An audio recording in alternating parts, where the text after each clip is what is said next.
Hi everyone, I hope you are well. This is the session number 6 of the Linguistic project. So thank you so much to see these videos.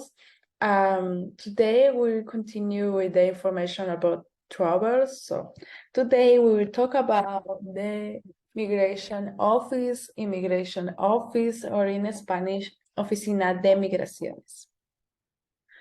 Well, so here I put a brief explanation of the role of this office in Spanish and English. So I will read so fast in Spanish.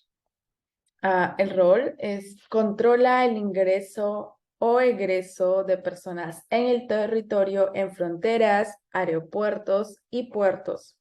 Registra, archiva y procesa el flujo de entrada y salida de todo el país o en todo el país.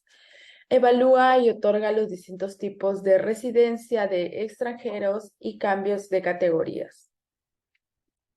So, as always, we will start with some vocabulary.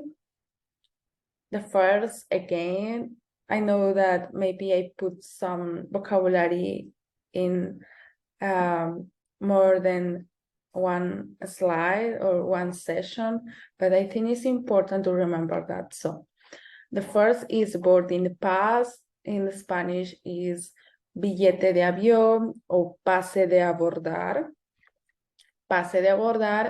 or billete de avión. The next is passport. In Spanish, pasaporte. The next is immigration office, or just in Spanish, migraciones. We don't say like immigration office or migration office. Usually we just say migraciones, not oficina de migraciones. It's too large, so yeah, so about the important questions or expressions in general that we have. The first is the question maybe we can ask to other people. So this is a question to ask about where is the immigration office or the direction to the immigration office. In Spanish, we say, ¿dónde está la oficina de migraciones? Or ¿dónde está migraciones? Just that. The next questions is the typical questions that the migration officer can ask to you. So, yeah, you can prepare your answer before to stay with officer. The first is a question to ask us about the length of the stay in the country of arrival. So the question is, ¿cuánto tiempo estará en nuestro país? If you listen this question, it's about the length of the stay in the country. ¿Cuánto tiempo estará en nuestro país?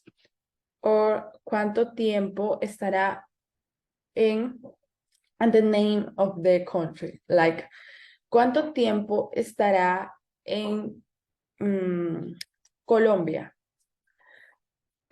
This is a question to ask how or the length of the stay in Colombia. The next is a question to ask us if we're traveling alone. And the question is, ¿viniste solo? If you are a man, or ¿viniste sola? If you are a girl. The next is the question that can ask about if we have a hotel reservation or where we will be staying. So the question is, ¿tienes una reservación de hotel? ¿Tienes una reservación de hotel? They usually ask this type of questions. And the next is, ¿Tienes algún visado? This question is in some countries, if we want to stay a long period, the visa is required, so maybe the officer ask about this. For example, to come to Brazil is if you want to stay more than 4 months, you need a visa. So yeah, the question is in Spanish again, ¿tienes algún visado? So yeah, this is all of the questions. Actually, in Latin America, I think, and Central America, the immigration office don't ask too much questions, so it's totally fine. And this is the most typical question that that the officer can ask you. So yeah, if you don't feel comfortable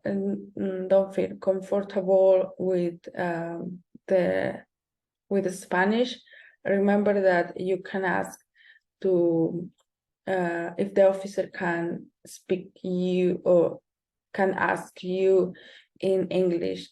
So we have in the first session, I think, this question, so you can back to this video and check. So thank you so much for seeing the video again, and I hope to see you in the next one. Bye.